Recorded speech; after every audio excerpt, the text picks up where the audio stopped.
Are we live? I think we're live.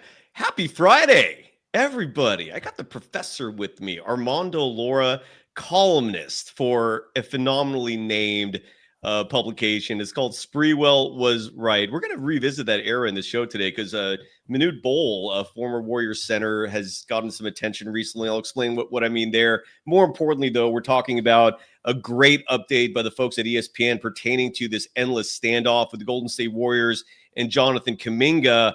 There is some new information. There's also a free agent that this standoff has potentially cost the Golden State Warriors. We'll elaborate.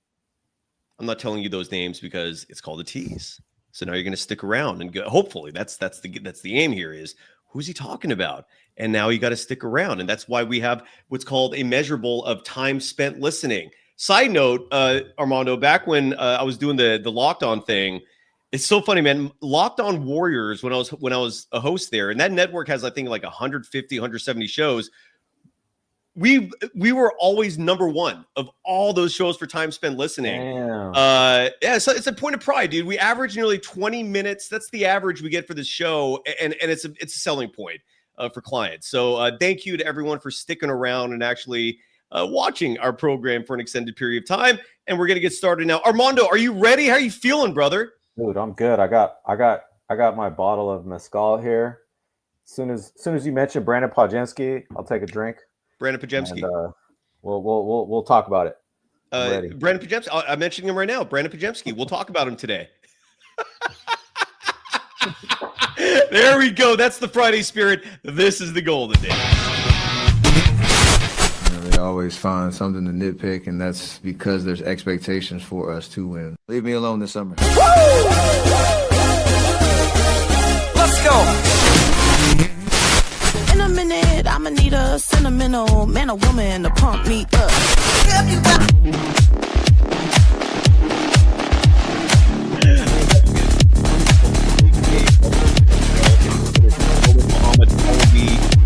In there.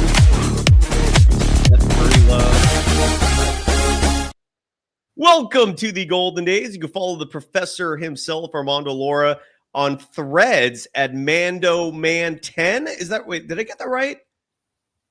Is that your handle? Mondo Man. MandoMan10. Mm-hmm. There you go. You can follow him there on Threads. There we go. Now it's no. Even you got your own handle wrong, dude. It's Mondo_man and the number 10. That's where you can find Armando Lara on Threads. You can follow me on Threads and Instagram at Dog Wild, over on Twitter at Surf Journalist. The program on both platforms at Golden Days Pod. Armando, great to see you. We had to scrap a last-minute scrap last week for reasons we won't get into, but nonetheless, glad you're feeling better. Glad you're here. Although I guess I did kind of call you out yesterday with Rick. Forgive me for that. It was everything we do here is for fun. Unless we're talking facts, right? Then we got to be a little serious for the moment there. But great to see you.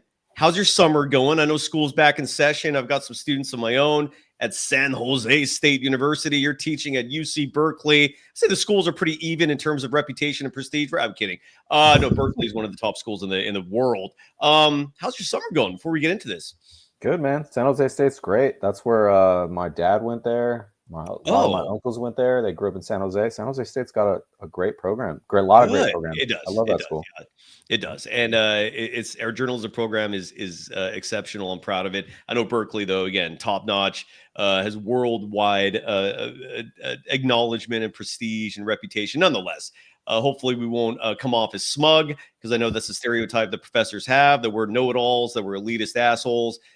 Side note, get the hell out of here, you peasants. Only stick around if you can reach our intellectual acumen. Otherwise, literally serve us some food, make us a sandwich, go away. I'm kidding, dude. I'm being facetious.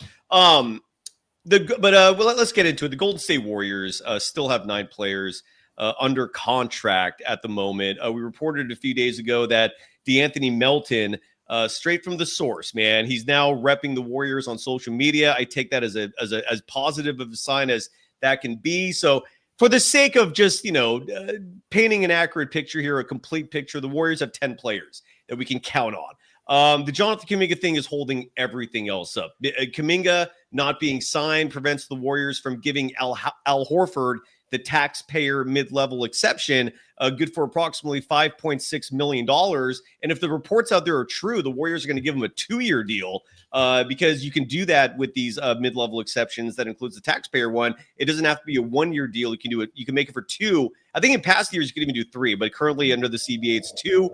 So Al Horford, if Jake Fisher, I think is correct, we're going to see a 2-year contract for him with a player option for the second season worth nearly $12 million. But the Warriors certainly can't offer that without this Kuminga thing being settled. They can sign veteran minimums if worse comes to worse by the time training camp starts.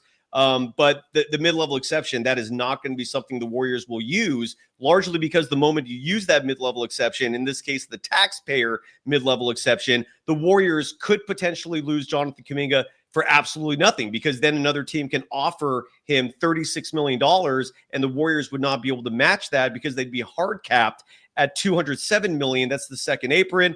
And that's what signing Al Horford would do. Nonetheless, it's insane to me that we're now, 16 days away from training camp starting.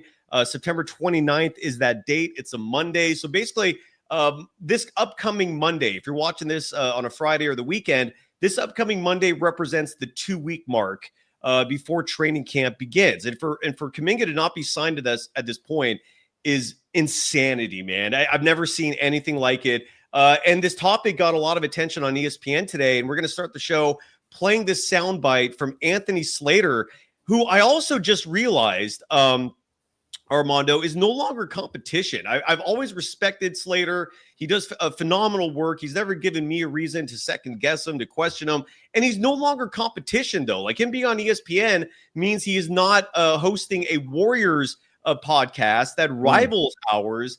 So I'm going to try to bring him on the show soon. That's the only reason why I've never pursued him, is because he was the competition, man. And you know, we're fighting for numbers and so forth. But he's with ESPN now. I'm going to try to get Slater on the show in the near future. I hope that happens. And Slater and I have always had a good level of mutual respect with each other. Anyways, I mentioned his name because he has this report I'm going to play for you folks right now. And then obviously, Armando, I'd love to get your opinion on this. There's a lot to break down, but Anthony Slater, again, was on ESPN, gave this update we're going to play for you right now.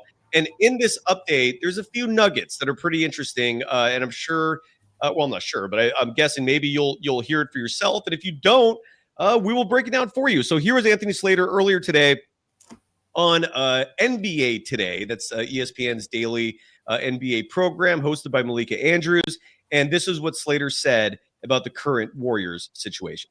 Been renewed efforts, genuine efforts this week to try to get it over the finish line. I think the Josh Giddey contract, 4 years, $100 million, provided a little bit of extra motivation for the talks. But, you know, I don't think there's a misalignment between the Warriors and Kuminga side that Giddey's per year, which is around $25 million, is somewhat near what Kuminga should be. I mean, me and Shams have reported the standing 1-1 offer for $45 million that starts at 21.7. But the big difference between the two situations is Giddey signed 4 years, no team options either way. He's signing on to the Bulls to be their starting point guard of the future. That's what the Bulls want.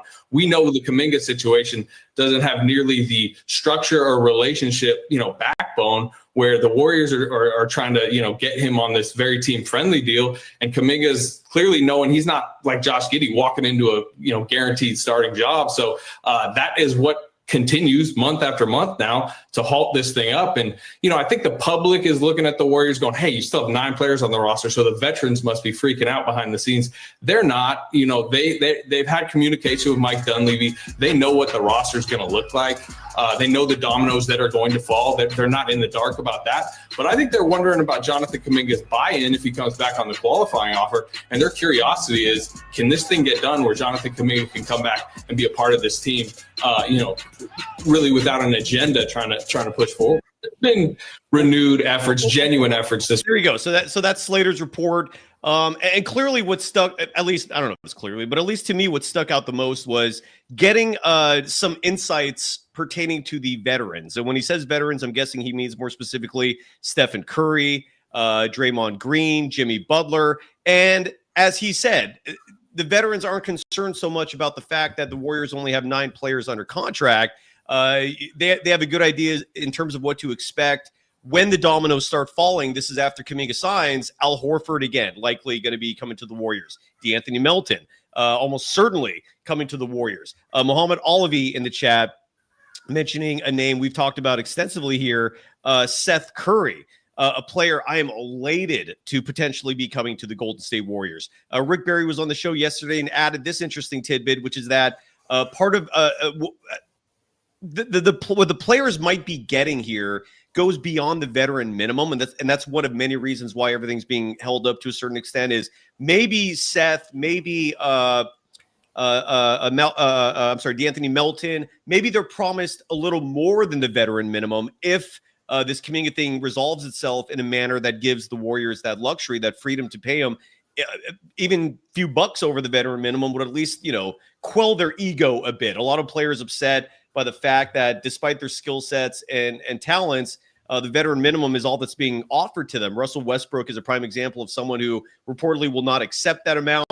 Ben Simmons, it's not official, but he's likely going to retire. This has been a crazy offseason for a lot of players. Malcolm Brogdon, side note, this holdout has cost the Warriors an opportunity to bring him on board. Malcolm Brogdon was at least rumored, speculated by some individuals to be on the Warriors' radar. The Knicks signed him today, the New York Knicks. And here's maybe the craziest part. The New York Knicks signed Malcolm Brogdon to a veteran minimum, non-guaranteed.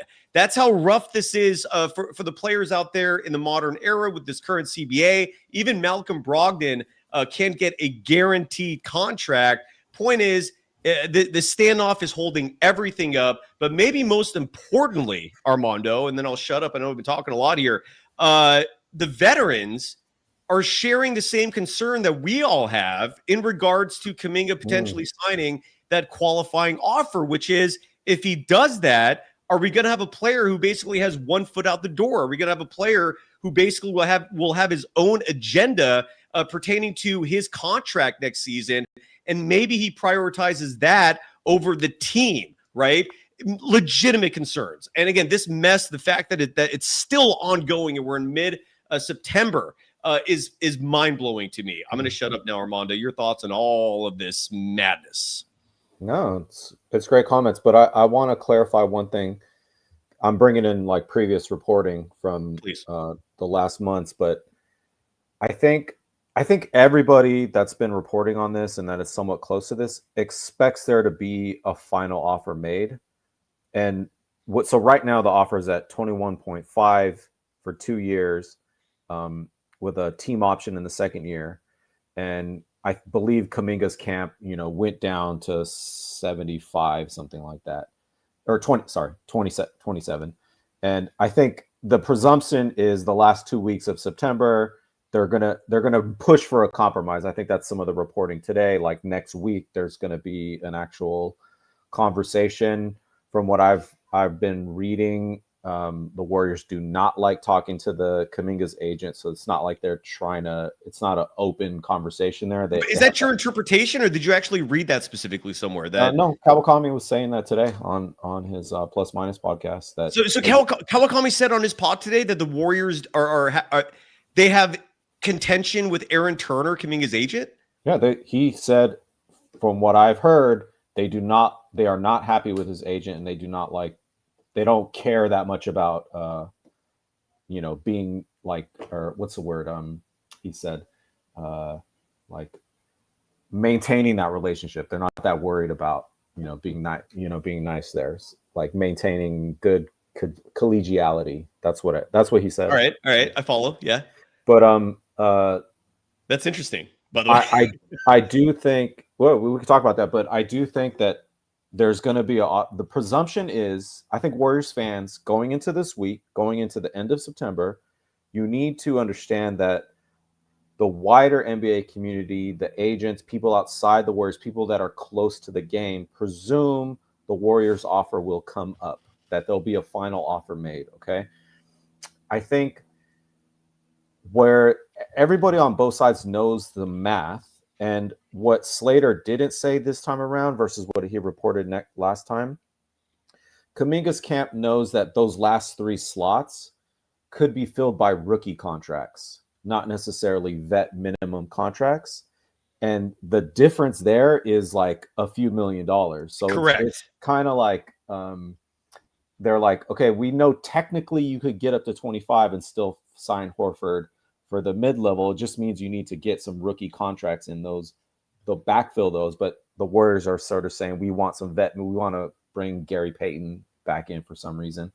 We want to like, don't even get me down that road. But yeah, do you see what I'm saying? So I think that's some of the like the chicken staring going on. Like everyone knows this is a number. So, but I think that's an objective fact. What I just said. That's no, it is. And just to add to that real fast, Armando, Slater said 21.7 million was the number presented to Kuminga for year one of that 2-year, $45 million offer, which, side note, would mean that the team option would be considerably more. And of course, it's considerably more the team option because the Warriors could just bail out after 1 year or trade him or whatever. Yeah. Whereas, so what you're saying basically, and please correct me or add to this if for any reason you need to.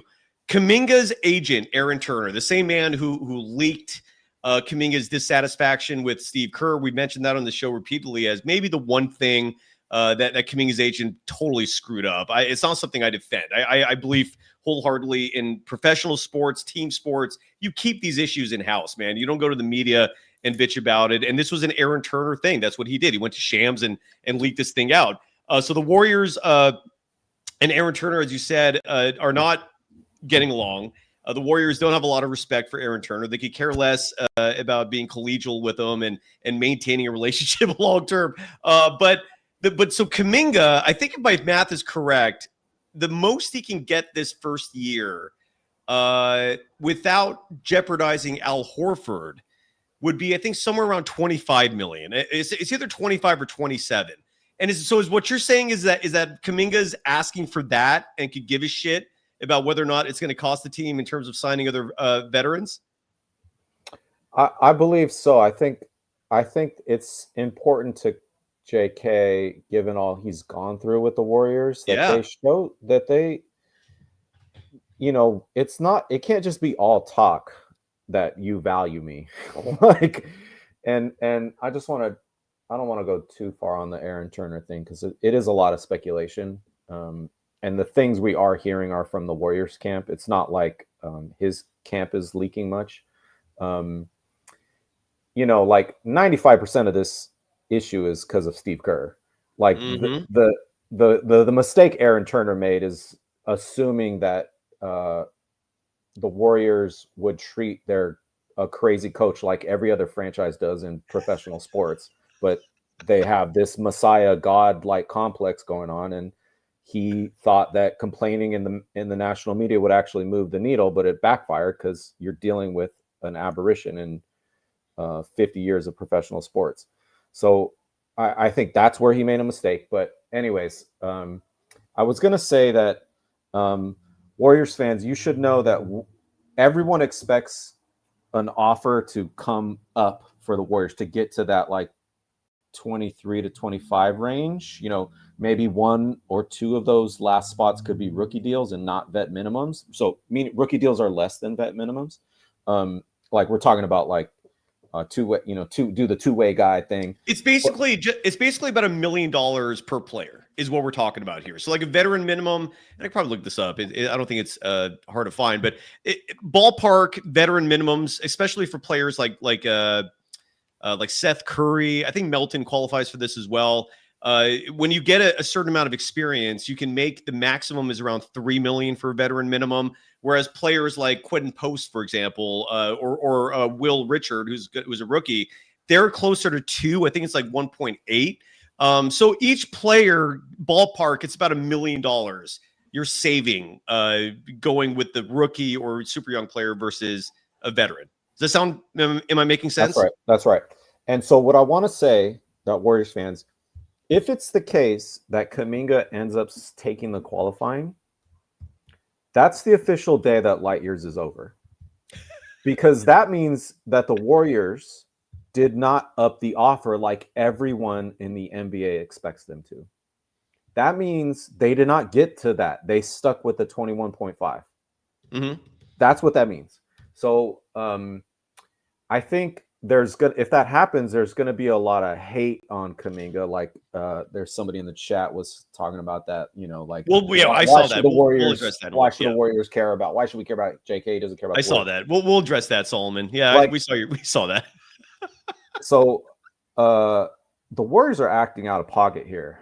So if you want to win a championship, even if you want to trade the guy for a championship piece, you need to make your employee feel good. Like you can't overthink it.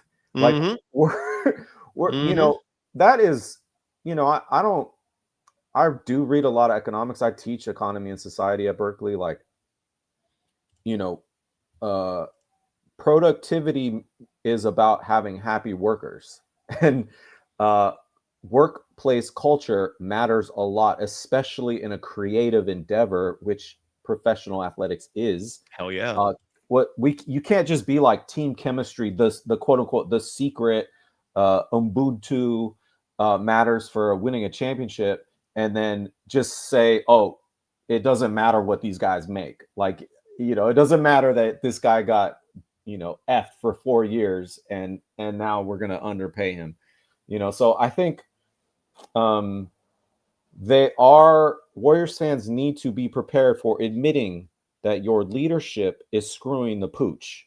Okay, like that's what I want to say about this. If he takes the qualifying, it's a problem. You're absolutely right, and I want to show this graphic real quickly. Not a great graphic, but at least it has information pertaining to what we're talking about. And then we'll give some love to our sponsors, and then Solomon and a few others in the chat will address your comments as well. But the veteran minimums, this is a courtesy of Hoops Rumors. And again, there's all these ads here. Forgive me for that. This is again, hoopsrumors.com. They're trying to make their ducats. So a rookie minimum is 1.27 million.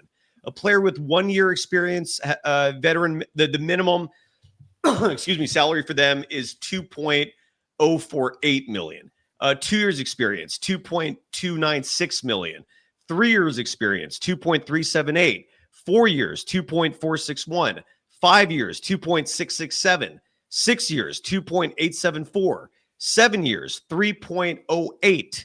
9 years, 3.3. And if you have 10 years or more of experience, $3.6 million is what you're entitled to as an NBA player. So the difference is actually way bigger for a player like, let's say, again, Will Richard, a rookie who's eligible for 1.27 million. And I don't know if second round picks can make a little more. I think there are adjustments for that.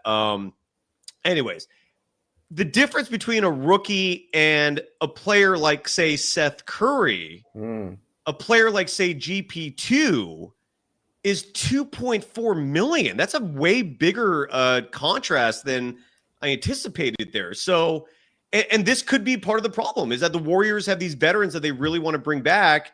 Kuminga's camp is like, I don't give a shit. Why are they my problem, man? Like, I want to get paid. This is your F up, not mine. And so here we are.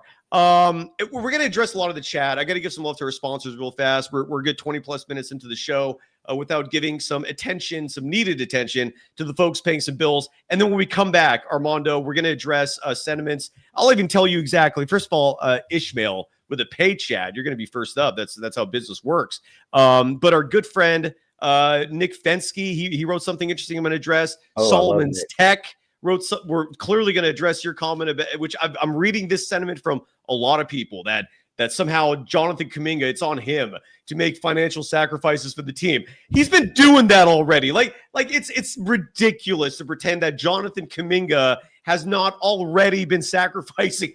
The dude's 18th in his draft class in minutes per game. All he does is sit there and watch lesser players get more minutes. He's potentially lost hundreds of millions of dollars entirely because of Steve Kerr. It's asinine, dude. We'll touch on it specifically. And in fact, we'll bring people on if we want. I'll post that link as well. And Boots the DJ will address your comment about Jimmy Butler as well. Some people think Jimmy Butler's exorbitant, close to $60 million annual salary is also affecting things. And It's not actually. You think that too, but the math of it, I'll explain why it's not as much of an impediment to the Warriors as maybe it's being made out. Maybe I'm wrong with that. We'll talk about it in detail. I got to give some love first and foremost, though, to Decades, a cover band that is, they're NorCal natives. They're from the Chico area. They're playing everything from the 50s to today, and we're forever elated that they're sponsoring our program. They have not incredibly booked an event yet since the sponsorship. They've had a lot of people reaching out to them. So if you're thinking about hosting an event, whether it's a wedding, whether it's a birthday, whether it's an anniversary, again, I've said this before and I'll say it again. If it's a good old-fashioned backyard rager, and if you're doing that, you better invite your Uncle Si to that. I'm coming to your party. No hesitation there. Hire Decades. They're phenomenal. They're the fact that this is their full-time job should be all the evidence you need that they know what the hell they're doing. I mean, they're not getting recurring business. They're not getting clients constantly hiring them to give them a salary that takes care of their livelihoods if they weren't a legitimate rock and roll, hip hop, country, whatever genre you're looking for. They can play it for you. They've got skills. They're playing every red zone rally. These are pregame festivities next door to Levi's Stadium at Great America. So the night, or whoever's funding that operation is paying Decades. Thank me later if you book them, because they're that fantastic. Email Kyle@atomicmusicgroup.com. Again, Kyle@atomicmusicgroup.com. Mention the program if you reach out. You can also go to decadesofficial.com and go to their contact page. Mention the program. They'll give you a discount. Follow them on Facebook and Instagram @decadesofficial. And please thank me later if you do. I know you're not going to regret it. And please invite your Uncle Si if you hire them for your private shindig. I want to come. I want to enjoy the festivities. Today's episode also brought to you by FanDuel. Armando, are you in tune with the WNBA? Because the season's over. The postseason's starting. The Valkyries, unfortunately, dropped their last two games, so they fell to the 8th seed, and that rewards them with a first-round matchup against the Minnesota Lynx. Worst case scenario for your Golden State Valkyries. But then again, they're an expansion team, the first in WNBA history to make the postseason. So no matter what happens, they're getting their flowers. They're getting their respect. Natalie Nicase won Coach of the Year today. Congratulations to her. I think Veronica Burton also won Most Improved. Congratulations to her. Sophia Jones will join us Monday for V for Valkyries to go into detail on that. But the FanDuel Sportsbook has been providing a lot of odds pertaining to the WNBA. And for game one of the Warriors and the Lynx, which is that Sunday? I don't see it. Oh, it is Sunday at 1 p.m. Eastern, 10 Pacific. Side note, WNBA, a quick little message to you. If you want to grow your brand, don't set up your playoff games against NFL football. That is not a recipe for success. I digress, though. The Valkyries are plus 12.5 in game one at Minnesota. They are heavy underdogs in game one, again, on the road. And I want to see real fast series odds here. Here we go. I have them right here. If you want to bet on the series, and especially if you want to bet on the Valkyries to pull off the upset, they are plus 1260. If you want to bet on the Valkyries to win that best of three series, game two is going to be in San Jose at the SAP Center, home of the Shark Tank. Any thoughts, Armando, on the Valkyries before we switch back to the Warriors? I got one. I've noticed like the last week, just being around the Bay, in the city, in the East Bay, like people that I've never heard talk about sports at all are like adamant they need to go check out a Valks game. They need to get to Chase Center. Good luck. Like, but to me, that's notable. Like that means it's in the zeitgeist, right? Like, yeah, it's fair. Like fun to go to. They're exciting, and I want to support. And like that's notable. That's notable. I wholeheartedly agree. And I've also seen reports that Valkyrie season ticket holders already selling their tickets for that game two in San Ho for exorbitant prices. We're talking thousands of dollars for tickets. That's capitalism for you there. So anyways, so all those people who now want to see the Valkyries, yeah, good luck with that. try it out next year because and incredible achievement on their part. They sold out every game this season. Bravo to them. Wildly successful story for the expansion team. The Laver Cup is the reason why the Valkyries will be playing game 2 in San Jose. Are you a tennis fan, by the way? Like, does the Laver Cup, does Carlos Alcaraz coming to San Francisco intrigue you at all? I would love to check that out. I don't follow it closely, but I would love to actually attend a game. I was watching with my brother the other day, the New York games or whatever. It was exciting. I'm a big tennis guy. And it's August, baby. You got to find something to watch. This is the dog days. I don't have every other night just getting furious at Steve Kerr. So I need something else to occupy. I'm with you, dude. But go Valkyries. And again, Monday, 3 p.m. Pacific time. That's when we do V for Valkyries. Stay tuned for that. We'll recap game 1 of the postseason, preview game 2 in San Ho. And meanwhile, the Golden State Warriors. Let me post the link here. If anybody wants to join Armando and I, you're welcome to. I want to first address this paid chat real quick as I put that link there in the chat if you want to come on the program. Ishmael. Who the name of what is that? That's the name of the whale in what's that book? The really famous book. What is it? Why am I brain where they hunt the whale. Yes, Moby Dick. Yeah. Thank you. Sorry, Moby Dick. Yes, Ishmael. I think is the name of the whale in that, or is it the name of the boater? I can't remember. Anyways, I haven't read the book in a long time. Ishmael dropping $4.99 in the chat. Thank you very much. Saying can't believe we didn't sign Brogdon. We're going to be stuck with a washed up Seth Curry.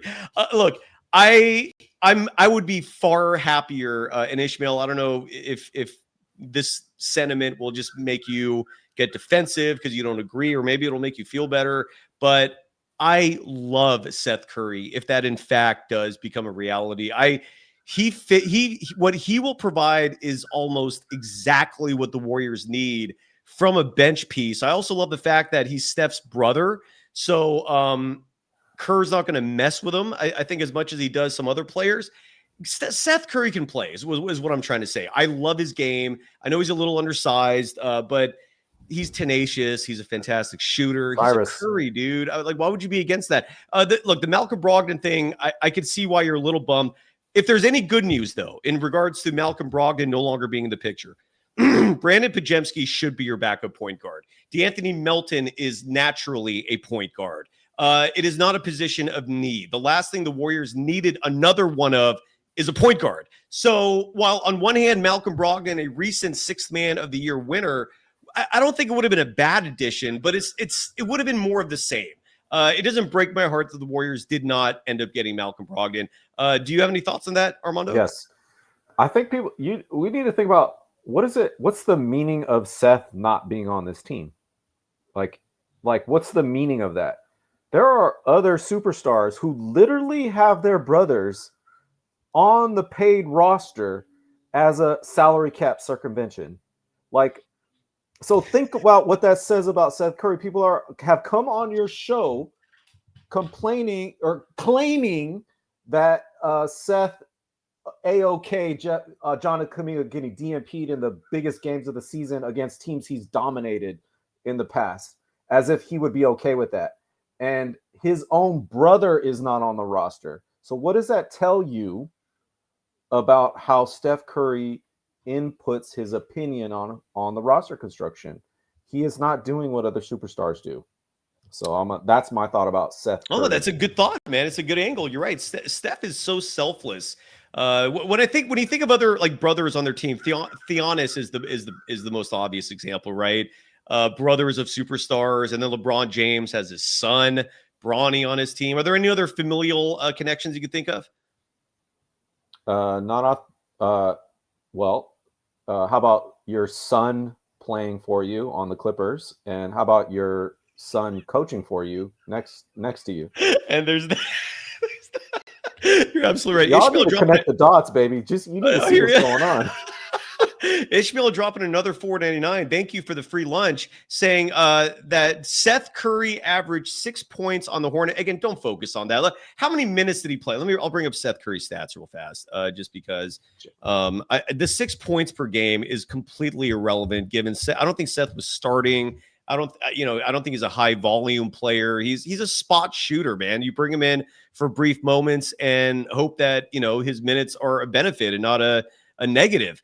He's a career 10-point a game scorer. This last season, look, that's his career numbers. Let me look up his side note. His career 3-point shooting percentage, 43.3. Yes, the Warriors do need shooting. Buddy Hield and Stephen Curry are not enough. They could always use more. Last season, Seth Curry, Armando, do you want to take a guess? Here, I'll give you a number and you tell me. Seth Curry, 44% as a 3-point shooter last year. Do you think the actual number is higher than that or lower than that? What actual number? Seth Curry's 3-point shooting percentage last year of 44%. I'm just laying the 44% as OU. Do you think Seth Curry actually shot better than that or worse than that last year as a 3-point shooter? What team was he on? The Hornets. Better. You're right. Seth Curry last year shot 45.6% from three. He's also an underrated defender. And I know that sounds crazy to some of you. He's a solid ball handler. We love having these debates about high IQ. He's a very high IQ player, and he's going to make Steph happy, man. Let me say something about this, please. The reason I asked what team was he on, it was just solely to determine whether he was in the East Coast or the West Coast. I want fans to know there are two different leagues in this sport, and one is being played again during games where no one cares about. Nobody cares about when they travel to Detroit. Nobody cares about going to DC. It's just a scrimmage game. There's no prep. The coaches aren't prepping. I'm serious about this. And we've been watching games for a long time. And the East Coast is, I'm telling you, the Sacramento Kings this year would be a top 4 team in the East this year. It's been like that for a long time. It is one of the greatest sociological conundrums in history, why the East remains as bad, a different sport as it always has. So that's why anytime you get Dante DiVincenzo he had a great regular season playing 110% on the Warriors. They go to the playoffs on the Warriors against the Kings, and he gets benched. He can't even see the light of day because he was. Another thing y'all need to know: when you play 110% of the regular season, that means you're not a playoff basketball player. And seriously, I'm being dead serious. I know you are. It's funny though. It's so true. Pathetic. It's funny. and asterisk pods, but so he gets a contract. He gets benched against the Kings, but he gets a contract with the Knicks that next year because he played so well with the Warriors. And then he goes off on the Knicks. He's like lighting it up. They're like, damn, he's like Steph Curry on the Knicks. What happens when he goes back to Minnesota? We were watching it was funny watching the playoffs against Minnesota versus the Warriors, and the announcers were like, when is Dante DiVincenzo going to get back to being Dante DiVincenzo? And it's like, I'm sitting here, me and my cousin are thinking like, it's the East Coast. It's the East Coast dupe once again. Well, as someone in the chat asked, how many games did Seth play last year? 68. So he showed some durability. Seth Curry turns. Let me see what his age is. He was born in 90, so he's going to turn 35 this month. Again, look, for the people in the chat, and there's quite a few of you who are not fond of Seth Curry come to the Warriors. Just trust your Uncle Cy on this. I don't miss often, and I'm telling you, and I'm saying this with conviction. Seth Curry would be a phenomenal pickup for the Warriors next year. The Warriors would improve. So, Armando, do you like the idea, or are you pushing back on Seth of the Warriors yourself? It don't matter. We're talking about the last 3. The reason why you get Seth is because the star player wants to play with his brother. That's why you get Seth Curry. The reason why we get so ingrained with the last three players is because of our head coach.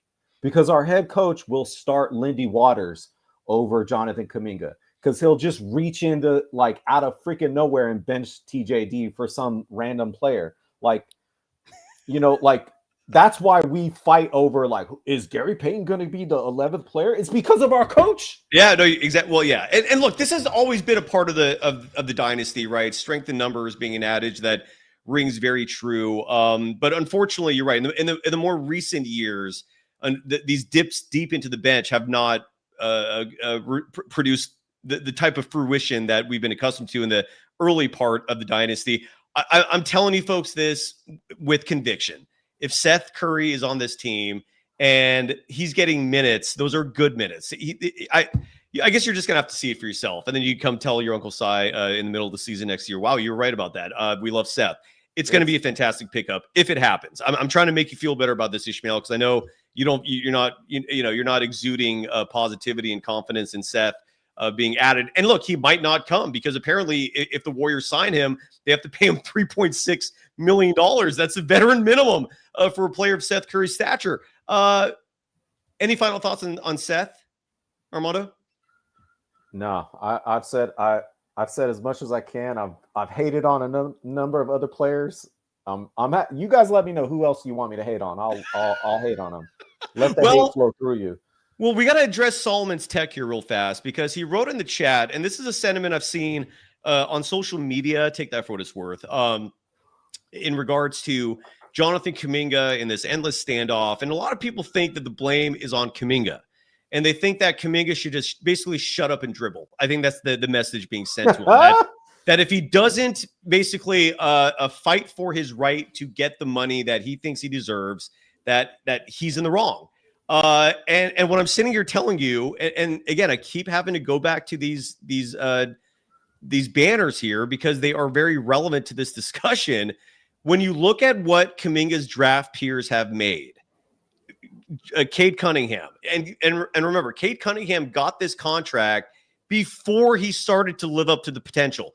$314 million guaranteed. You look at Jalen Green, $146 million guaranteed. You look at Evan Mobley, $305 million guaranteed. Scotty Barnes, $257 million guaranteed. Jalen Suggs, $180 million guaranteed. Josh Giddey, $127 million guaranteed. Franz Wagner, $247 million guaranteed. Jonathan Kuminga, $25 guaranteed. And all the Warriors are offering on top of this is 21.7 guaranteed. So let's say Kuminga does what someone like Solomon really wants, right? Let's say Kuminga says, "Yes, Massa, whatever you say, Massa. I will be a shut up and dribble guy and just just be a Warriors first guy no matter what." Let's say he does that and he accepts this bogus offer of 2 years, $45 million, right? If he did that, $21.7 million is guaranteed, meaning the remainder is a team option in year 2 that the Warriors will likely never play because either he's traded. I mean, look, Kuminga's not going to accept this to begin with, but that's what the Warriors are countering with is $46 million guaranteed. I just read all these other numbers to you. That's what the Warriors want to do. You look at Cade Cunningham, $314 million, $146 million, $305 million, $257 million, $180 million. Josh Giddey just got a new 4-year, $100 million contract. He has $127 million. Franz Wagner, $247. Jonathan Kuminga, with, let's say he accepts the Warriors offer, $46. $46. And you're going to sit here and blame Kuminga. You're going to sit here and pretend he's the problem here. Strongly agree to disagree. Your thoughts, Armando? Solomon, I'm just messing with you in the chat. I'm having fun. By the way, Solomon's Tech is adding that I have zero integrity, that I'm saying stuff that he never said. What words am I putting into your mouth, dude? Did I do that? He's just the shut up and dribble comment he didn't like, but I it's all in good fun. I think it's just in good fun. We're having fun. Solomon, you could come on the show if you really want to express your comments. I put the link in the chat. I'll do it again if you want, so you can try to explain to me what I'm missing here. But don't look, Solomon. I gave you 9 contracts or 8. Don't pretend Cade Cunningham is the only one that's the asinine comparison. Okay, fine. Cade Cunningham is an asinine comparison, even though he got that $314 million before potential was starting to be seen. Right? He got that deal when he was injured. Ignore Cade Cunningham. What about Franz Wagner? $247 million. What about Scotty Barnes with his $257? What about those players? And that's what Kuminga's looking at. And then Kuminga looks at his coach, Steve Kerr, who entirely because of him, gross abuse of power, in my opinion, 18th in minutes per game in his draft class. That is all Steve Kerr. And that 18th in minutes per game is why Jonathan Kuminga looks at his head coach, and what's in his mind is that asshole has cost me hundreds of millions of dollars. And I'm not being hyperbolic saying any of that. But you want to come back and say that this is Kuminga's fault. Why? Like, what is the rationale for blaming Kuminga for this when what he's asking for is very reasonable when you compare it to his draft class peers? And he would accept, this has been reported by multiple sources, that Kuminga would accept an offer this coming season that would not impede Al Horford being signed, other veteran minimums being signed. I know, Armando, you said earlier that that's a possible point of contention, the amount that Kuminga is going to get next year and how that's going to affect other veterans and other players being potentially signed. But Kuminga has already, his representation has already addressed that and said they would compromise this coming season so it wouldn't affect roster building. So with that said, how is this Kuminga's fault? What is Kuminga doing wrong here besides just fighting for himself or for what he feels he deserves? I don't follow the Kuminga hate at all. Your thoughts, Armando? I want to address a couple things about Cade Cunningham, Franz Wagner, and Jonathan Kuminga's opportunities. So, and it's just going to be a little bit of a hot take here. Jonathan Kuminga has gotten opportunities. And I know you guys have seen me on this show. JK's #1 fan, right? So I watch the games. I've seen Cade play, I've seen Franz play, and I've seen JK get lots of opportunities. And I'm here to tell you, none of y'all have watched Cade play on the Detroit Pistons. I know you haven't. And none of you have watched Franz Wagner play in the East Coast round 1 of the playoffs. Franz Wagner cannot shoot threes. No, he can't. Okay, he got benched in the playoffs twice. Okay, that's what we're talking about here. So everyone's talking about, the Warriors should have drafted him, and he would have been the perfect Warriors player, because he's intellectual, he's got a good brain and high IQ, and he looks a certain way, and he would have been a better fit. No, he can't shoot.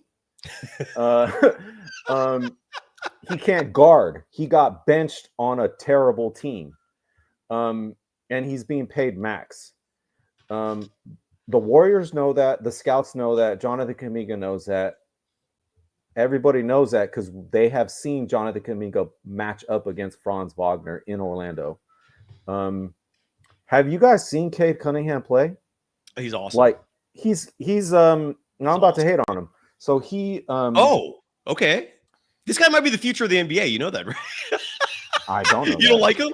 You're not a Cade fan? I mean, he's okay. He's good. All right. What would happen if you featured a 6'5" plus guy at point guard and gave him 20 pick and rolls a game? Like, he's not drawing doubles on his team. When you were watching the playoffs in that first round, the announcers are like, when's Cade Cunningham going to be Cade Cunningham? When's he going to step up? He's this is like a new playoff or whatever. And then the other team, this is why you need to watch games in context. The other team was ahead and they were kind of had a letdown. They didn't guard as hard. And then Cade went off and he got to up his reputation again. You have to watch performances in context. Yeah, that's fair. So I'm just saying, like, Kuminga, let's talk about his opportunities. A lot of people think he hasn't gotten a chance. Kuminga's gotten a chance. Kuminga got a huge chance at the end of his second year, and he got a massive chance at the end of his third year. Do you guys remember when Wiggins was out and then Draymond was suspended? And what happened when he got those chances? What happens when he got 25 plus minutes guaranteed a night playing next to the greatest shooter of all time, an apex predator wing, playing next to the greatest shooter of all time? At the end of his second year, Kuminga did the role player winning time things. He did exactly what Kerr wanted him to do. He averaged like 7 rebounds a game. He was shooting 50% plus on 3-pointers, and they went 10-2 to finish that season, and they made the playoffs before he just randomly got benched against the Sacramento Kings. At the end of his third year, I've been saying this all summer because y'all just repeat what the coach tells you. You don't look on facts. They went 18-11 with Kuminga playing 28 minutes a game. He averaged 20 points a game playing next to Steph Curry. 21. They went from out of the playoffs to the 6th seed, and then he just got benched in the playoffs. And again, I've talked about this stat on the show repeatedly, that when Kuminga gets 30 minutes or more a game, he puts up over 21 points a game. He averages 6.3 rebounds per game. I think his scoring average is right at 21. Shoots better than 37% from 3. Even the assist numbers are good. Again, great things happen when Kuminga plays. That's an adage I've said time and again. Like, think about, like, you have to analyze players in context of the situation they're in. Always. Like, have you guys ever played ball next to guys that don't know how to play? Like, it's a thing. Like, just put Kuminga in Cade's place. And we can agree to disagree on your K take. I think he's an awesome basketball player. I would trade my whole roster for him if I could. He's going to be a stud, and he already is, I think. But again, we can agree to disagree. That's the beauty of sports. I want to just really quickly finish up here with Solomon's text saying pay Kuminga 30. He's now saying pay Kuminga $30 million if it doesn't hurt us. He's not going to get 30. You can't offer him that because it would hurt him. But what I'm saying is pay him 25. If you give Kuminga $25 million this upcoming season, it's not going to hurt the Warriors. So why not give them that? Like again, the premise here repeatedly is the Warriors want a team-friendly deal so they could have flexibility in the near future to potentially trade him, right? That's the rhetoric that we keep hearing time and time and again in regards to why the Warriors are not offering Kuminga something that will make him happy. John Brown in the chat thinks Warriors management doesn't think Kuminga is as good as his draft mates. And if that's true, and their actions seem to indicate that, why didn't you trade him sooner? Like, why not trade him this last season? Why not trade him last offseason? Like, if you're going to stick with the guy, if you're going to make a commitment, follow through on it. Like, don't half-ass your commitment here, man. Like you could have traded him multiple times. Ramona Shelburne just today was bringing up the fact that the Warriors could have traded him a couple of seasons ago for Alex Caruso. If you don't value him, what are you doing? Why are you playing these ridiculous games that does nothing but hurt your brand, hurt your image, hurts the team? Just give Kuminga a contract. And I've said this before, and I don't know if this still holds true, because Josh Giddey getting a 4-year, $100 million contract might have actually increased what Kuminga wants. But the last reported figures that we've seen, and I'm pretty sure Anthony Slater is the one who reported this, the last request from Kuminga's camp was 3 years, $82 million, which would have allowed the Warriors to stay under the second apron so they could give Al Horford his contract, so they could sign veteran deals.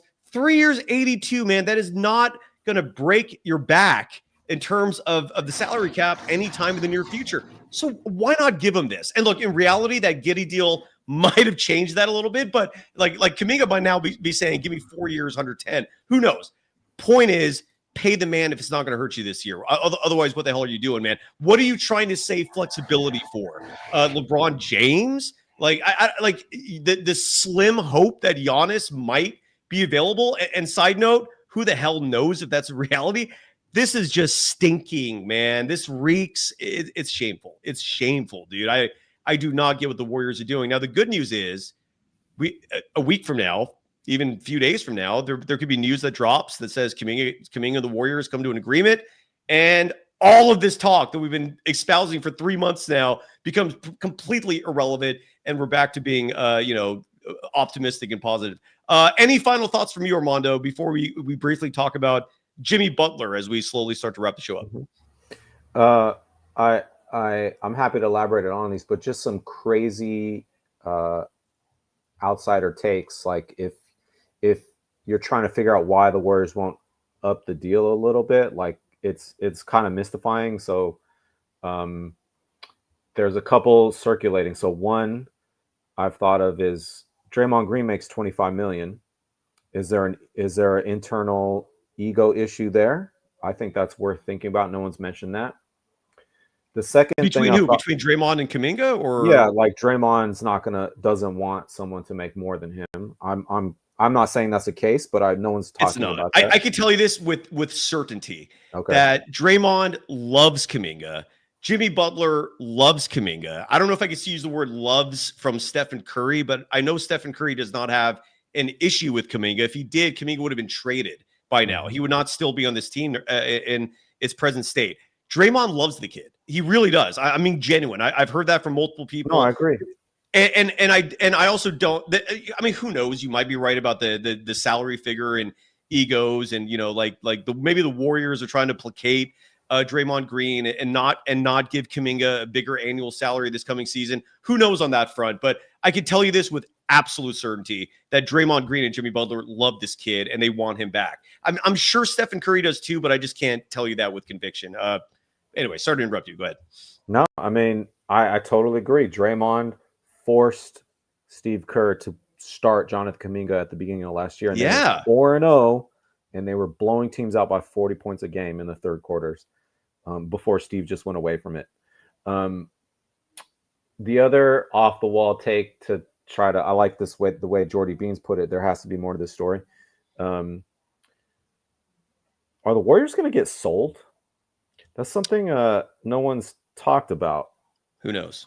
The Lakers just got sold. The Celtics got just sold. That idea of selling your house while the market is hot before things take a dive. NBA viewership is down. It's something I'm keeping an eye on. The Valkyries are killing it. The value is very high right now. Oh yeah, I would. Armando, you're an economics professor, so you would have a better answer to this than me. But I would guess you could probably get $10 billion for this team, and I say that because you're not just getting the two teams, Warriors and Valkyries, but you're getting Chase Center and you're getting that real estate, dude. I think you could pull off $10 billion. What do you think? Too high? More. Oh, the other direction. I like it. All right. The Warriors are a Pacific franchise. And that's one reason why Kuminga might know to take a little bit less for the Warriors. Because you're talking about a Pacific fan base. It's not just the Bay Area. It's legit. That stuff is real. He just needs to get playing time. Absolutely right. And again, and if you're trying to sell it to him in terms of staying, you would probably start with, look, Steve Kerr's gone in a year or two. You're going to be your guy. No, that's just sit tight. What would be the equivalent of an aspiration type company that you can kind of set people up here in the San Francisco Bay Area? Like Steve Ballmer created a tree company. I mean, it was his company. I don't know if he came up with the idea, but aspiration ended up being may or may not have been a front for players and other various activities. What would be the comp to that here in the San Francisco Bay Area? Would it be dispensaries? Would it be like surf shops? It's already happened. It's already happened. Iguodala got the Silicon Bitcoin. Valley. So you think it's just crypto? Iguodala got the Silicon Valley connections, and I mean, what does Steph Curry have? The Rakuten? What's it called? Like that introduction was made. Yeah. But dude, just a quick note on that Kawhi thing. I wanted to say this because please. I've been listening to a lot of the national media heads and Kawakami. Oh my God, I love hating on that. People are saying what makes the Kawhi situation unique is that he didn't like do anything for that sponsorship, and that's what makes it different that every other team does this. I don't know how these people could be so dense. What makes that situation unique is that the team paid the shell company. It's not some third party company that had a sponsorship deal that they were paying the Clippers and then decided to also pay the Kawhi. It's that the Clippers were making that shell company whole. Okay, that's what is the main thing going on there. So don't get it twisted when you listen to these pundits talk about it. You're muted, Si. I'm muted. Sorry. I want to play this clip real fast before we move on and talk about Jimmy Butler and his value and whether or not his contract is hurting the team. This soundbite comes from Mark Cuban, who has been vehemently defending Steve Ballmer, despite, just like you said, man, this was his company, and it's a huge reason why I think he's there's a lot of heat on him. But this clip.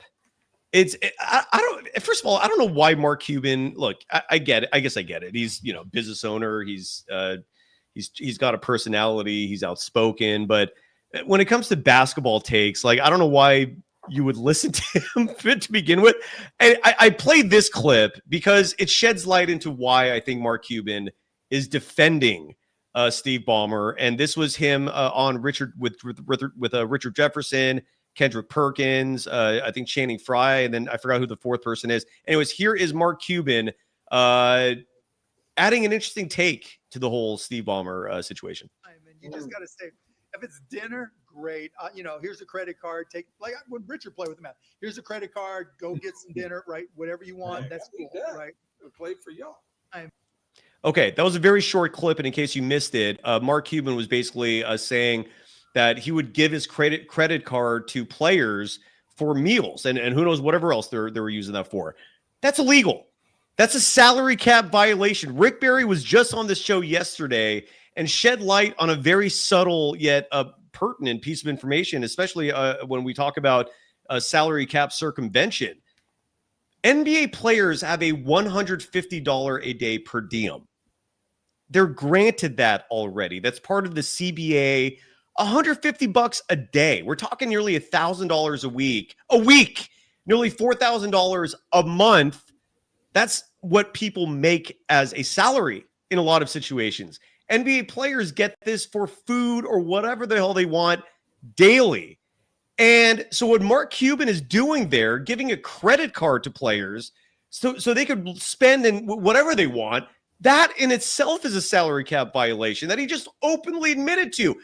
Point is, that's why I think Cuban, in a lot of ways, is defending Ballmer, because he probably broke rules himself. He's probably, what he's saying there is that every team's probably breaking rules all the time. It goes back to me and the fact that I hate the salary cap, scrap the cap. It's a dumbass a premise that exists here in 2025. Stop protecting cheap owners, man. Just get rid of these dumb rules. But yeah, dude, it's this happens regularly. And again, I don't know how far you can go in a conversation like this with Kuminga, where you're talking to him going, all right, look, let's what if we gave you 20 million this year, and then all of a sudden your Cash App has 5 million in Bitcoin popping in there? What if we do something like that, right? Who knows, dude? Who knows what the behind the scenes dealings are? But yeah. So people have been saying, why is Kuminga just delaying? Why not just sign the qualifying now?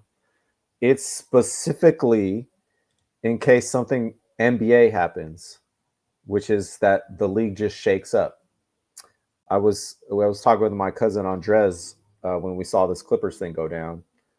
Like, the penalty, they're not going to get rid of Ballmer, and they're not going to piss Ballmer off. There's a reason why Mark Cuban is saying what he's saying, and that he's not an owner. He needs that connection to the fourth richest man on the planet. Like, nobody is going after that guy. So who is going to be the fall guy? It's going to be Kawhi. And it's going to be Kawhi also because he don't care. Yeah. Dude doesn't care. Dude does not. He's like, he'll be happy to be suspended or his contract to be voided. He will be happy. He's fine with it. He'll just get another contract. That's the kind of thing that happens in this league. You get shooken up. So what's going to happen if the Clippers suddenly try to shed assets to reset their thing? Suddenly you have a new buyer in the market. And the Clippers were linked to Kuminga in the past. So just keep your eye on this stuff. There's a reason why Kuminga and Kent were holding out. It ain't just a crazy agent. It's because things do happen in this league like this. And I'm gonna push back a little bit and say I don't know if Steve Ballmer has the kind of cachet and pull that you and others have referenced. I don't think any NBA owner does. It's very important to note that the board of governors, which is comprised of the 30 NBA owners, right? These are 30 individuals with the biggest egos on the planet. They all think that there's something special, that you know, they were born with a full head of hair and great looks. They really do believe this, right? And I think to a certain degree, you have to have some of this belief to get to that level of wealth and power, or you're a trust fund baby and you're born with it. And the ego comes with it, right? With the nepotism. My point is, Steve Ballmer can be the richest guy and one of the richest men in the world, but in that setting with 29 other people, those other 29 look at him and they don't see someone that they should be cowering to or respecting to. They see a peer at best. At worst, they're probably looking at him going, how did that son of a bitch make more money than me? That's probably what they're thinking. So I don't know if Ballmer's going to get away with this. I think that's my point. Is like he might face some serious penalties here. I'm just thinking out loud. Yeah, you're making me change my opinion a bit, but because to be honest, everyone like what was Mark Stein the other day, and Big Boy Wendy was talking about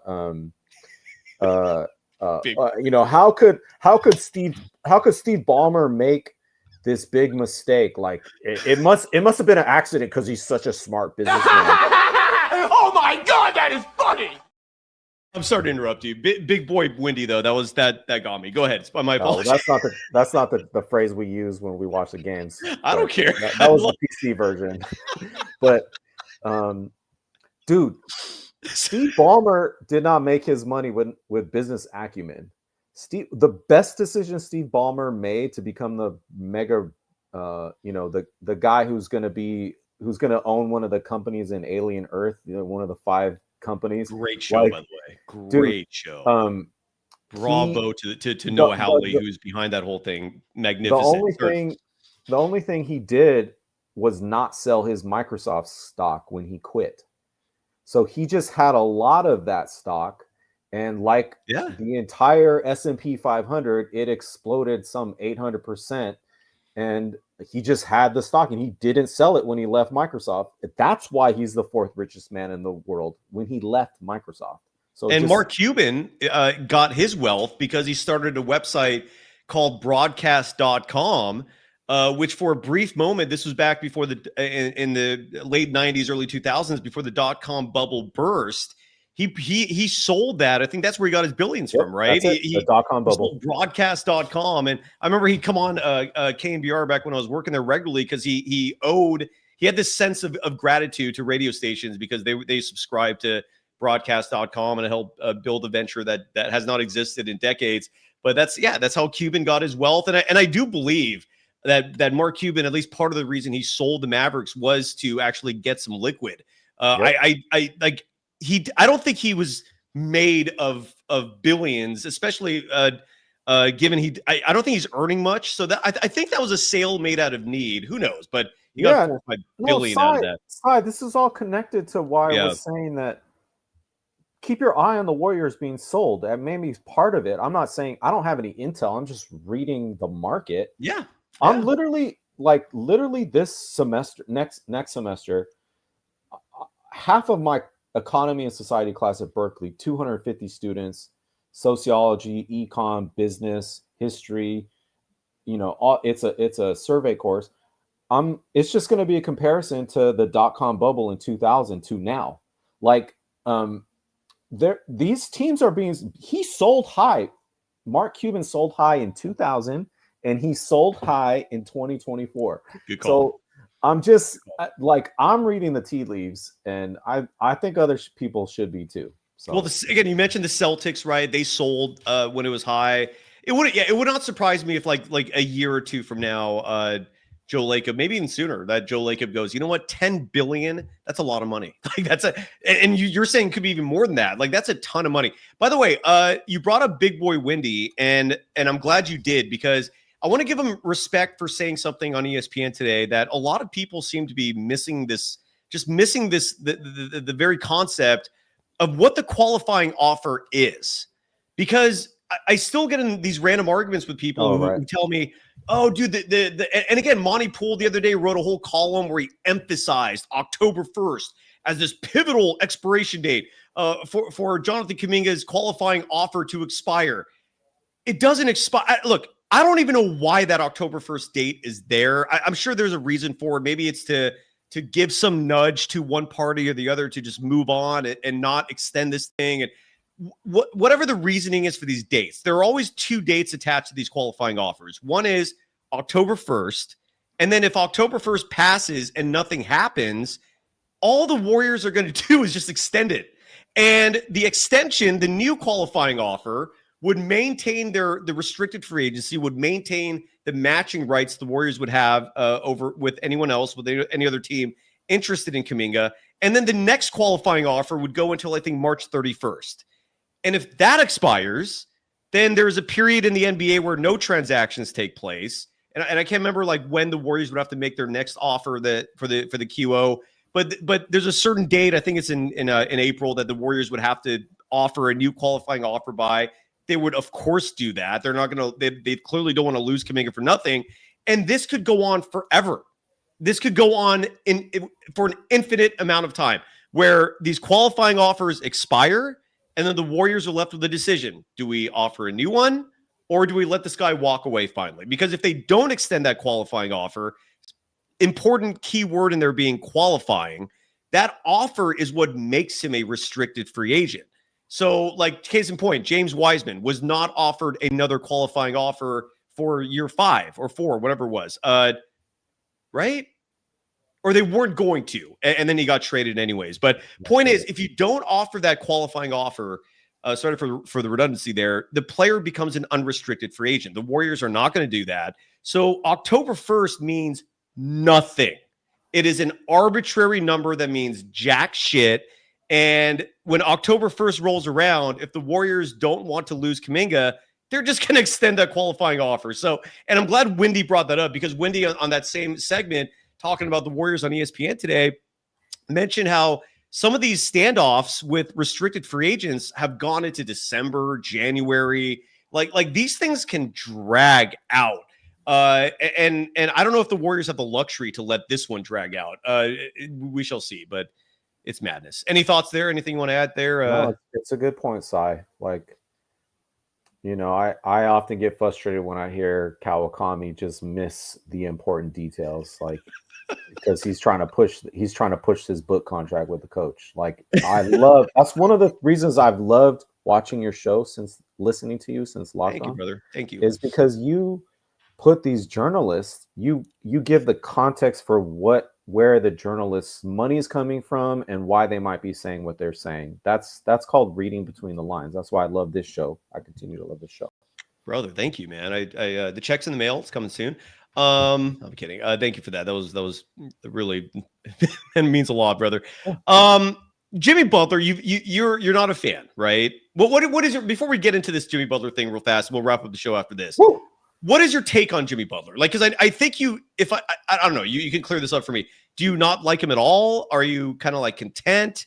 Have you changed your tune and you actually like him? What's your Jimmy Butler take? Wow, where do I even begin?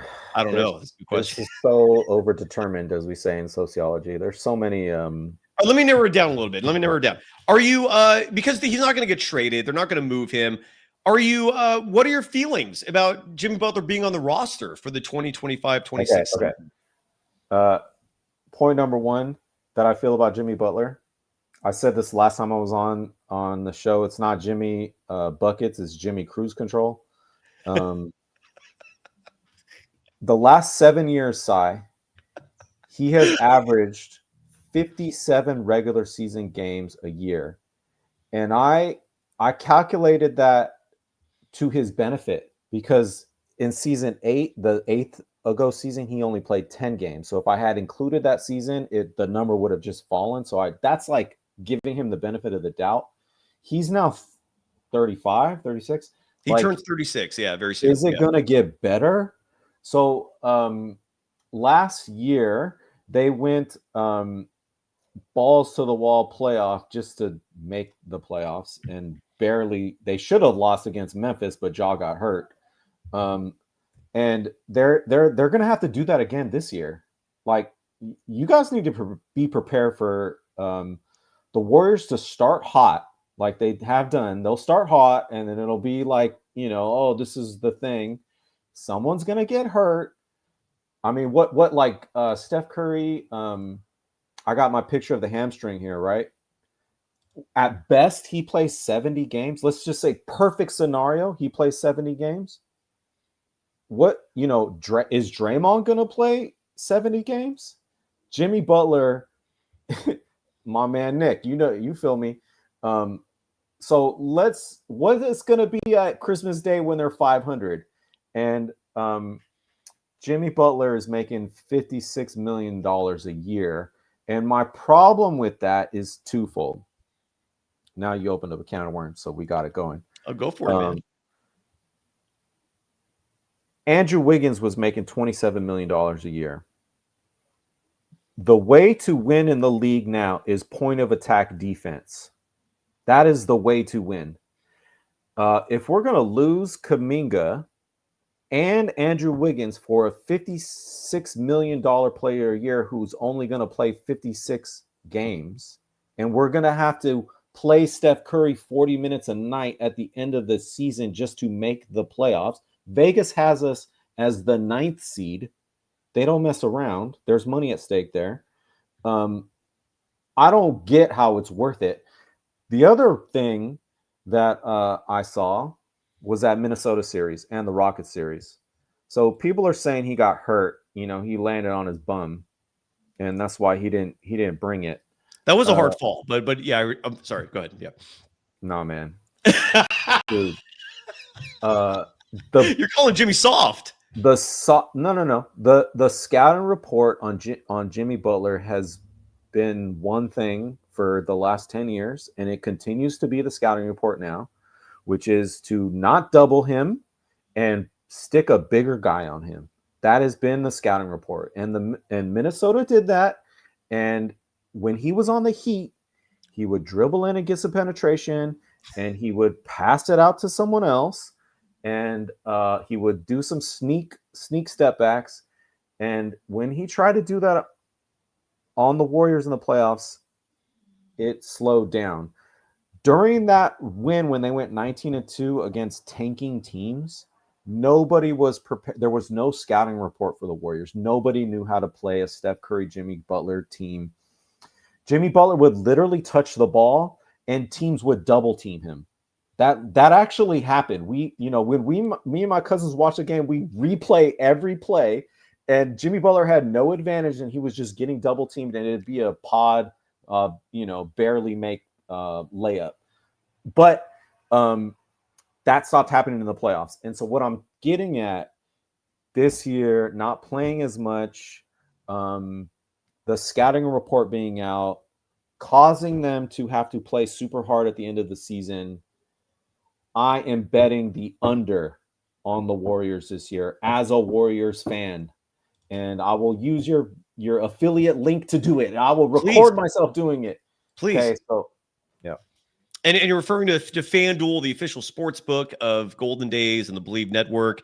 And we've talked about the futures that they've set for the NBA and win totals. We don't have specific over-unders yet, to the best of my knowledge. I'm on their website right now, but they have teams grouped into 5-win categories, meaning, for example, here, I'll share my screen so you folks can see what I'm talking about here. 1 second. So basically, like, you can bet on a team winning 30 or more regular season wins. Let me see if I can zoom in a little more too, so it looks clearer for the YouTube audience. And like always, we'll try to articulate clearly for the podcast audience. Okay, I went zoom too far there. Okay.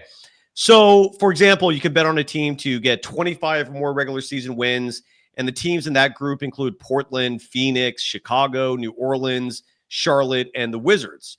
Then there are teams who you could bet on to win 30 or more. I'm going to guess the Kings are in this group. Miami's in it, Indiana, Toronto, Sac, Portland, and Phoenix. So some teams are fitting in multiple categories here.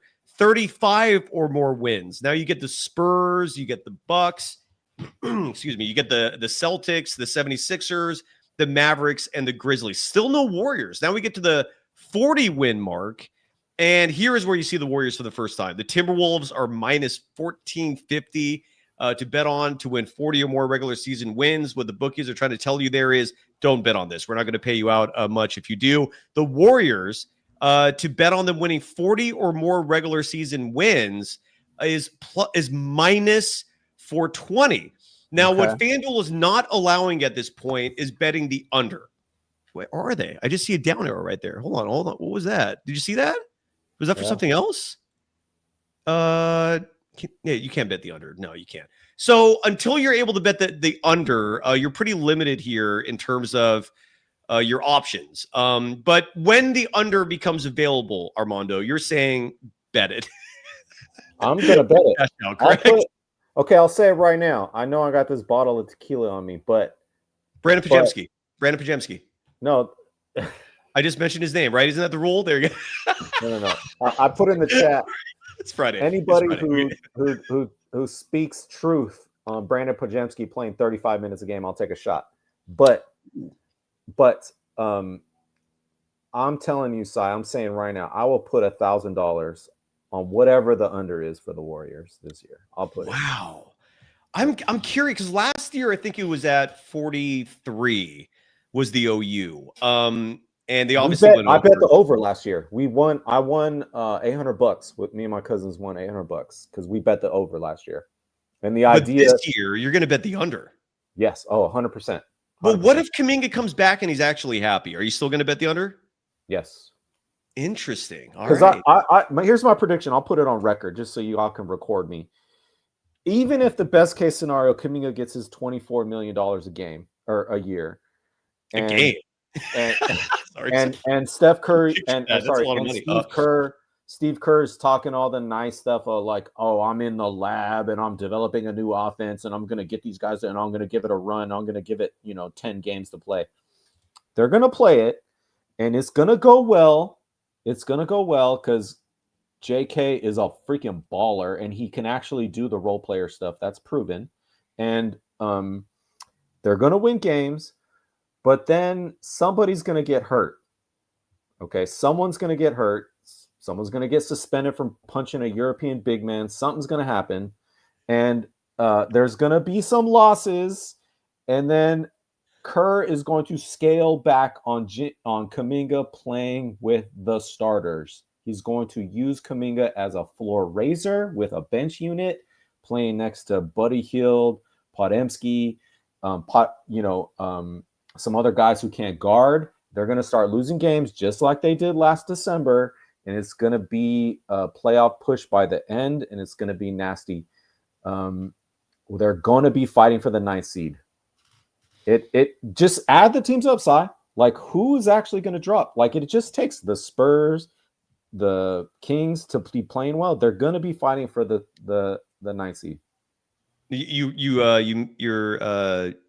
This topic is making me look at the NBA standings real quick because I'm actually curious now who's gonna be legit in the NBA this year. We'll go through the teams. The Thunder, yes, that's 1. The Rockets, yes, that's 2. The Nuggets, yes, that's 3. Are the T-Wolves a yes? I'm gonna say yes, but do you agree? Yes. Okay, so that's 4. And push back on any of these if you actually don't think that's the case. So we got 4 so far. Do you think the Mavericks are gonna be good this year? I would put them on the outs. If they're good, they're fighting for the 9th seed. All right, so we're not. So that's not a yes. Not a lock. What about the Spurs? Not a lock. Not a lock. Spurs aren't a lock either. Is it because? No. Okay, so right now we only have 4 so far. Lakers. Definitely a lock. That's 5. Grizzlies. Not a lock. I agree. Mm-hmm. So I only got 5 locks here, man, and I don't think I'm missing anybody. So you still think the Warriors are going to drop to 9? I do. Yeah. Okay. All Who right. are you missing? Well, again, the contenders that could slide, like Portland could be good this year. That's actually a very real possibility because they started showing a lot of strength last year. They got some fantastic young pieces. Scoot Henderson finally started to show his potential. They could be good. Phoenix to me will probably not be good. The Pelicans Probably not, but like who effing knows with that team? The Jazz are probably not going to be good. The Kings, I know you said who knows with the Kings. I think the Kings are going to be an awful team this year. I really do. It would shock me if the Kings somehow surprised all of us by winning some games. I think the Kings, and I was saying this in the chat when you had Haynes on the show, which was a great podcast. I know you're doing a weekly thing with him, and it's Tuesday great. nights. We could do a weekly thing too, man. Just give me a day and time, and I'll commit, brother. But go ahead. I'm down. I love Fridays. And right. Fridays could be your Senator Palpatine show when I come on here and hate. I love it. The way the Warriors are being run. But the Kings, what does Palpatine say? He goes, good. He says, hate gives you focus, makes you stronger. Little Palpatine. Good. Go ahead. Sorry, I'm sorry. The Kings have no option but to try to win games. They're not going to tank. What about the Clippers? Are the Clippers a lock? I didn't mention them. I'm sorry. I did think they were a lock, but okay, who knows what's going to happen to this year with Kawhi? I don't think anything's going to. If something happens, I don't think it'll be this year. That's my prediction. Just take that for what it's worth. I don't basing that off strict, just intuition. Yeah. Basing it off my gut. Steve Kerr. I do think the Grizzlies got better. I think they got a lot better. I think the national media is totally wrong about the Bane trade. I think it's actually going to make the Magic worse. Because that guy, people just don't watch. Like T-Rex arms, Bane cannot guard. He is not whatever, dude. Like they actually turned Bane into a legit like 3 players, and the draft pick they got, dude. That guy has like a 7'2" wingspan at shooting guard, and he could shoot like 50% from 3. Like the Grizzlies are going to be good. They've got depth. Really good team. Yeah, they've got depth. Jalen Wells is another year of experience. Scottie Pippen another year. I know what they're doing over there. Good, but they also could be bad, right? It's like who knows. Also, I think they're going to be better because they got rid of that Eddie. They lost to the Warriors because they played that lurch center 40 minutes, and Steph Curry was abusing him. And that guy's injured. So the fact that he's gone, they're actually going to be better. I like that subtle dig there. The lurch. I'm watching Wednesday on Netflix right now. Lurch. He's the driver. He's a big ogre. That's funny. Rang? Here's what I'll say about the Jimmy Butler thing real fast. Look, right. The Warriors gave up last year Wiggins, as you mentioned, $27 million. They also gave up Kyle Anderson, who was going to make $9 or $10 million in that ballpark. And then they traded Dennis Schroeder's contract, which originally was DeAnthony Melton's contract, right? And they get back Jimmy Butler, who's making $60 million. The only reason why I don't care at all about those numbers is because with or without Jimmy, like let's say they don't do the trade, or they do let's say the trade doesn't happen and they keep those pieces.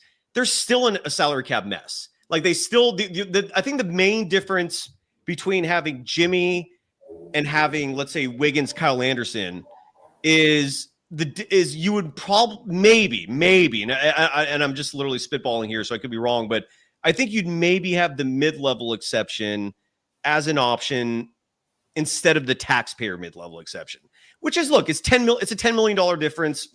Maybe you get another player that that makes a huge difference. But my whole point is, like, I don't think Jimmy Butler's salary, which is clearly exorbitant, dude, $56 million, it's a shitload of money.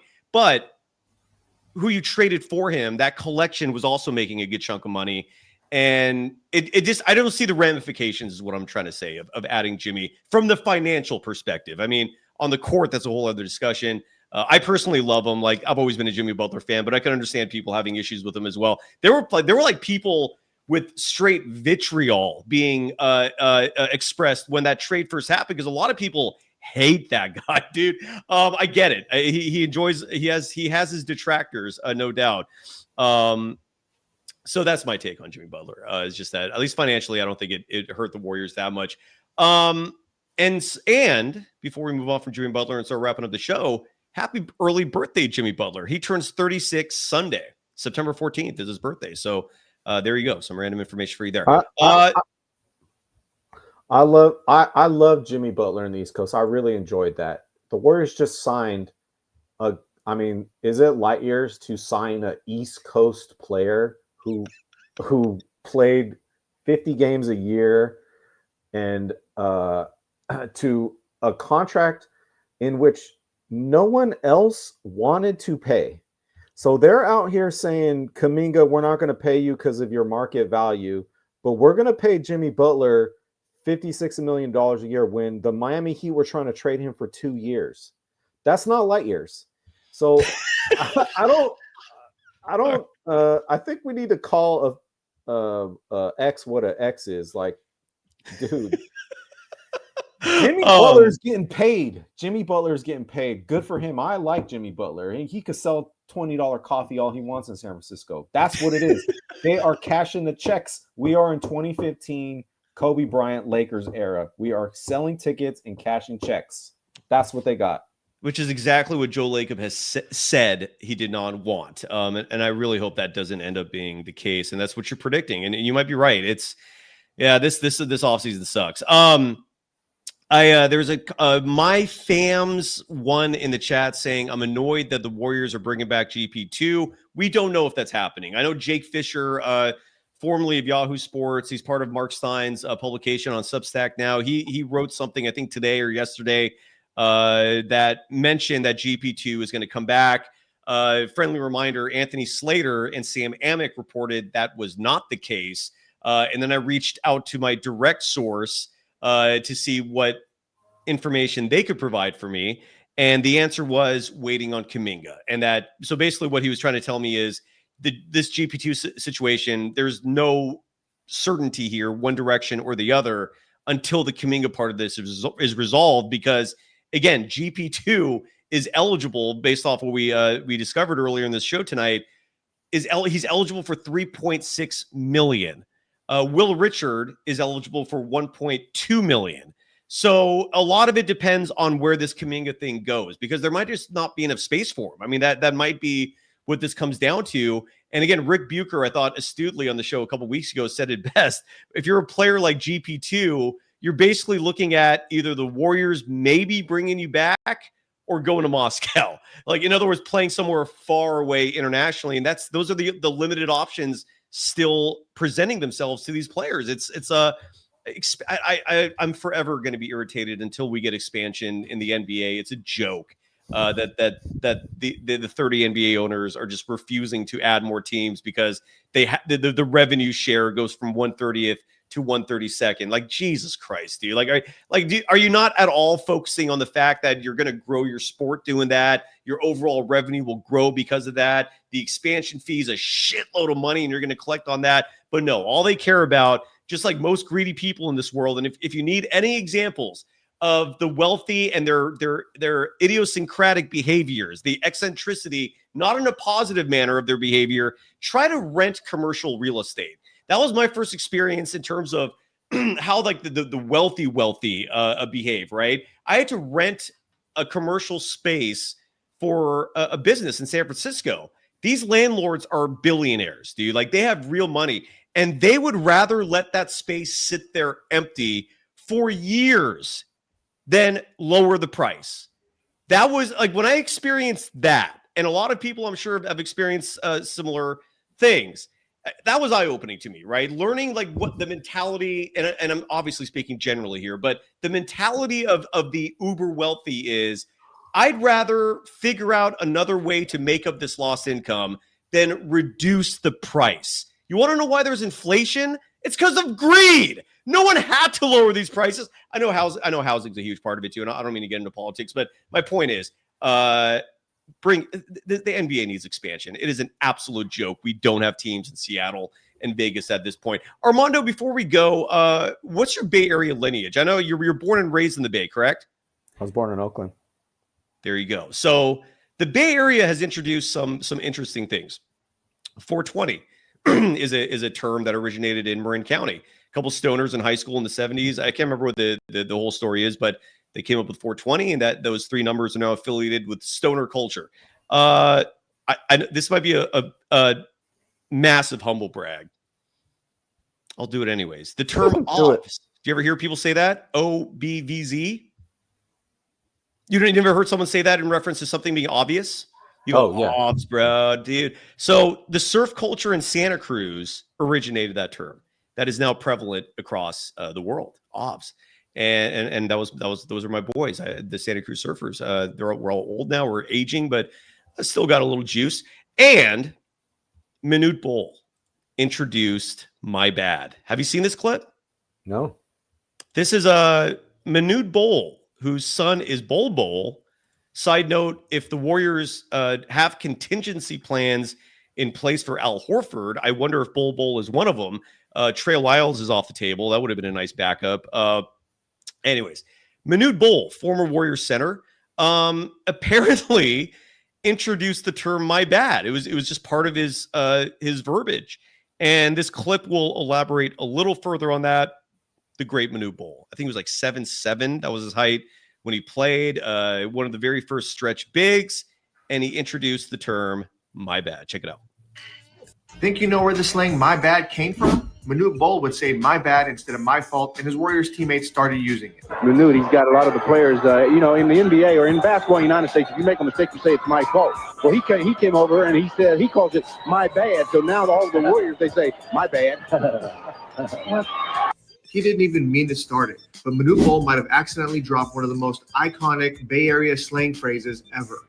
Before "my bad" was in movies, memes, or every group chat, it was Bay Area locker room talk first. From Warriors legend to cultural legend, salute to Manute Bol. Salute. And that's the Manute Bol story. He brought "my bad." I got someone in the chat whose name I cannot enunciate because it's written either in Mandarin or Cantonese or something else entirely. Writes, blah, blah, greed, blah, blah. Yeah, just ignore like literally the number one thing that is the ill of all society. Just ignore that. Pretend that's not a big deal. Brother or sister, whoever you are, greed affects everybody. Okay. Like try not to minimize the insanely negative impact of greed. You're an economics professor, Armando. Can you elaborate on just how bad greed is before we go? I mean, there's a lot of ways to get at that, but I'll say one thing. American inequality has skyrocketed in the last 40 years, and it was decreasing before that. Oh, Jesus Christ. Well, and we have Oaktown A saying the Bay is well known for creating lingo the rest of the country uses. Yeah, we're the hub of ingenuity here. Anything we missed? I think I'm tapped. I'm done. We've been going for an hour 36. Great show. Did we forget anything? That was fun. I'm always down to do a little drinking on Friday happy hour. It's good. Well, look, we will nail down a time. We'll nail down a name. Friday happy hour sounds really good, man. Let me see if there's anything else. I thought there was one more thing, but I guess not. Have a great weekend. I think we're tapped. Valkyries play Sunday, and they're probably going to get their asses kicked. The Minnesota Lynx are very good. But nonetheless, the game's at 10 a.m. if you want to catch that. Are you a Niners fan or Raiders fan? Who's your football team? I don't watch football. Oh, okay. Well, there you go. The Niners play. I think they play the Saints, and Mac Jones is making his debut from my understanding. Brock Purdy has like a toe injury, something like that. So excited to see Mac Jones make his debut for your San Francisco 49ers. If anything happens with the Warriors, we're coming in live, obviously, to talk about it. But as has been the case all summer, don't count on that. This is torture, man. This is absolutely miserable. I know what I wanted to say. One thing, Cy, before we go. Please. I don't think the Warriors should sign Al Horford for the mid-level. I think they should offer him a minimum contract, and if he doesn't take it, let him go. The issue is the coach is not playing TJD. Warriors fans are putting in more stock in that than it's worth for a 39-year-old player. I just want to put that out there. That's one thing. A 39-year-old player who supposedly is going to get a 2-year deal with a player. Jesus Christ. Think about this, man. The Warriors are freaking out about guaranteeing Kuminga's second year, right? Like there's this massive holdup on guaranteeing Jonathan Kuminga's second year of his contract so they could have some flexibility to make some mythical trade. Nobody is offering Horford that deal in the league. There's no money for him. And they're doing it to make him feel good. So he'll come and hang out with the young guys right now. He's playing with them. So they obviously care about players' feelings. Well, my understanding is if Horford doesn't get the mid level, he's going to retire. That's Let him. well, there you go. Let him. Yeah. And look, why be so cheap with Kuminga, and then with a 39-year-old Al Horford get offered $12 million? Like I don't get anything the Warriors are doing. I think it's because the organization is split. The organization is moving with two minds, and that we are not moving with one mind. It's the coach. It's been going on for a while, man. This has been going on for a while. And ultimately, dude, like if you have two competing visions for your team, I don't know how you're going to win, man. I mean, look, Bob Myers said peace to this situation. Yep. And here we are, man. Organization 101. Yeah. Well, Friday nights, happy hour. Plan on that. We're going to do it. It's always a pleasure, brother. Are we good? Anything new coming up on Sprewell Was Right? We've been coasting. We've been doing Jimmy Cruise control all summer. So we're cashing the checks, baby. Have a great weekend, everybody. We'll talk soon. Bye-bye.